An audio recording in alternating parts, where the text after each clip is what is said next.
महज 12 साल की उम्र और जिंदगी ने ऐसा इम्तिहान लिया जिसकी कल्पना भी कोई नहीं कर सकता।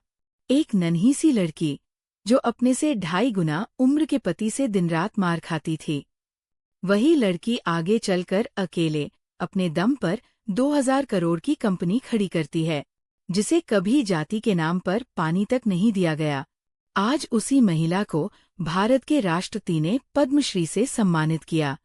हजारों लोगों को रोजगार देने वाली ये महिला, बिना पढ़ाई, बिना पैसे, बिना सहारे, आखिर उसने ये चमत्कार किया कैसे? आज की ये सच्ची कहानी न सिर्फ आपको हैरान करेगी, बल्कि अंदर तक झकझोर देगी।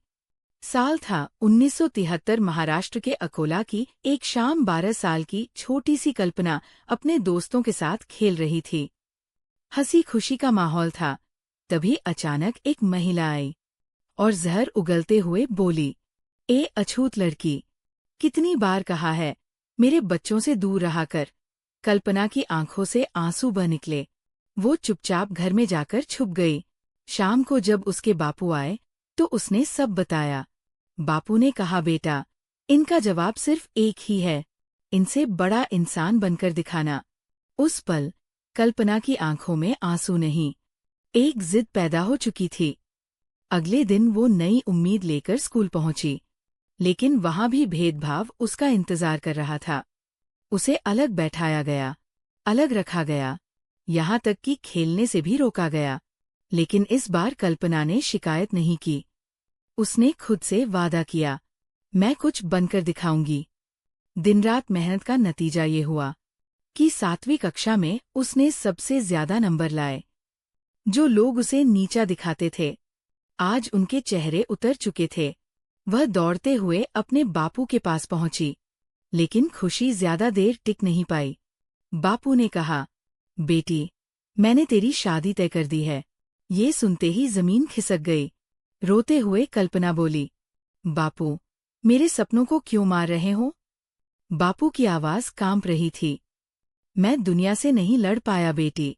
उन्हें क्या पता था कि वो उसे ससुराल नहीं, सीधे नरक में भेज रहे हैं। धारावी की तंग गलियों में एक मासूम जिंदगी कैद होने जा रही थी।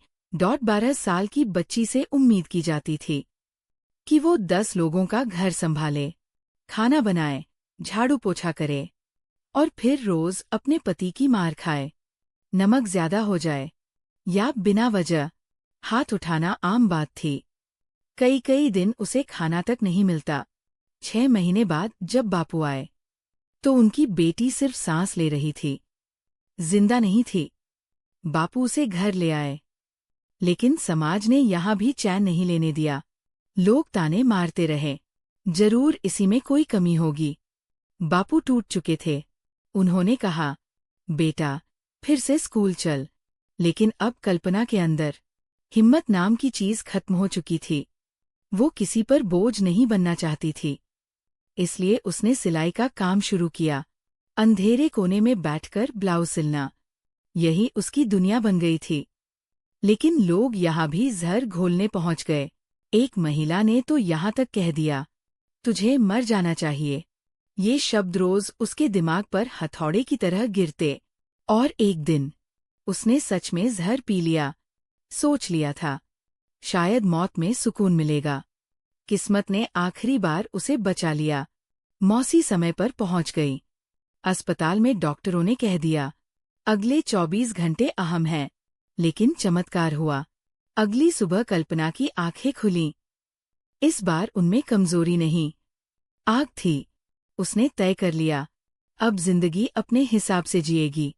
वो मुंबई गई, कपड़ा फैक्ट्री में काम किया, पैसे जोड़े, घर लिया। पर तभी उसकी बहन बीमार पड़ी। एक इंजेक्शन की कीमत 930।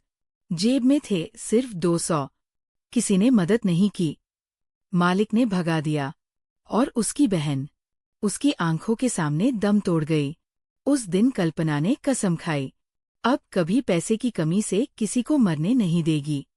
यहाँ बिजनेस, फर्नीचर, लोन, दुकान, संघर्ष, प्लॉट, कोर्ट केस और बिल्डर पार्टनरशिप, अमानी इंडस्ट्रीज, वर्कर्स की लड़ाई, सरकारी सिस्टम, कोर्ट, बैंक और आखिरकार एक औरत का लीडर बनना। ये सब इस बात का सबूत है कि अगर इरादे मजबूत हों तो इतिहास बदला जा सकता है। आज कल्पना सरोज की नेटवर्थ 2000 करोड़ है और 2013 में उन्हें पद्मश्री मिला। अगर आप आज टूटे हुए हैं, अगर हालात आपके खिलाफ हैं, तो याद रखिए, कल्पना सरोज जैसी कहानियां इस बात का सबूत है कि हार आखिरी सच नहीं होती। मैं काव्य और आप देख रहे हैं लर्निंग हैज नो लिमिट, क्योंकि सीखने और उड़ने की कोई सीमा नहीं होती।